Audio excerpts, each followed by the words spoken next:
Hi friends, કેમ છો મજામાં? તો આજે આપણે આવી ગયા છીએ એક એવા કિચનમાં કે જ્યાં બનાવીશું આપણે ભજીયા. તો ભજીયા ગુજરાતીઓની પહેલી પસંદ હોય છે અને આ ભજીયામાં એવું તો ખાસ શું છે કે ભજીયા એકદમ ક્રિસ્પી કઈ રીતે બને. તો ચાલો એ રેસીપી આપણે જોઈ લઈએ. તો અહીંયા મેં 2 વાટકી બેસન લીધેલો છે, સ્વાદ પ્રમાણે નમક, 1 ચમચી અજમો અને અડધી ચમચી મરી પાવડર, 1 ચમચી ચીલી ફ્લેક્સ અને બધું બરાબર આપણે મિક્સ કરી લઈશું. હવે એકદમ સિમ્પલ રેસીપી છે અને આમાં ખાસ ટ્રીક તો એ છે કે તમારે આ એકદમ ક્રિસ્પી બને છે બટેકા પૂરી અને આપણે મરચાંની પટ્ટી પણ બનાવીશું.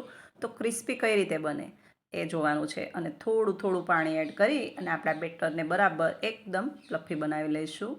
અને ત્યાર પછી આમાં થોડી એવી હળદર ઉમેરી દઈશું અને સરસ એવું આ બેટર આપણે તૈયાર કરી લઈશું. અને ત્યાર પછી આપણે બટેટાની પૂરીને આમાં એડ કરી અને ફ્રાય કરી લઈશું. 1 ચમચી અહીંયા તલ પણ એડ કર્યા છે અને 1 ચમચી લીંબુનો રસ. બરાબર આને મિક્સ કરી લઈશું અને એક પેનમાં તેલ એટલું ગરમ કરીશું કે એકદમ આ જે પૂરી છે એ તમે એડ કરો તો તળીને તરત જ ઉપર આવી જાય. બસ આ રીતે આપણે બધી જ આ બટાટા પૂરીને પાડી લઈશું અને થોડી એવી શેકાય એટલે કે મીડિયમ આ યલો રંગ દેખાય ત્યાં સુધીમાં આપણે આને કાઢી લેવાની છે. જો તમારે આને ક્રિસ્પી બનાવવી હોય તો આ પ્રોસેસને અનુસરવી પડશે અને ત્યારે જ આ પૂરી ક્રિસ્પી બનશે. જોઈ શકો છો એકદમ ફૂલેલી આપણી આ પૂરી તૈયાર થઈ છે. અહીંયા જે બટેટાની સાઇઝ લીધેલી છે એકદમ મીડિયમ સાઇઝ છે, નાની છે. જો મોટા બટેટા હોય તો એકદમ સરસ એવી પૂરી બનીને તૈયાર થાય છે. તો આ રીતે આટલી યલો પૂરી થાય એટલે આપણે આને બહાર કાઢી લઈશું.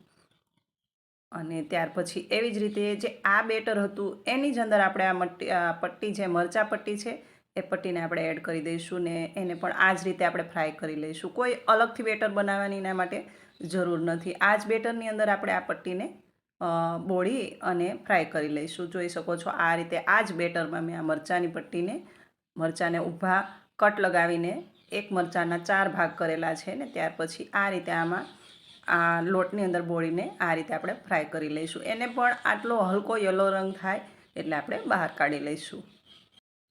હવે જો ભજીયા તો સૌ કોઈ બનાવતું હોય છે, એમાં શું છે નવું?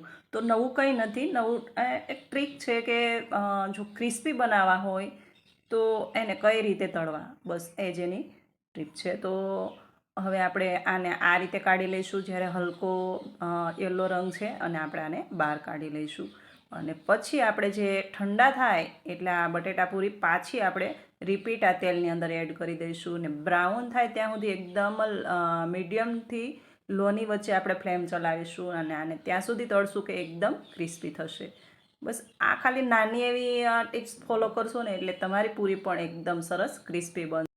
અને આપણે જે મરચાંની પૂરી નહીં યાની કે મરચાંની જે પટ્ટી બનાવીને એ પટ્ટીને પણ આ રીતે ડબલ ફ્રાય કરશો ને એકદમ સરસ ક્રિસ્પી બનશે. એકવાર ટ્રાય અવશ્ય કરજો. જો કે તમે બનાવતા જશો પણ આ રીતે એકવાર જરૂરથી બનાવજો.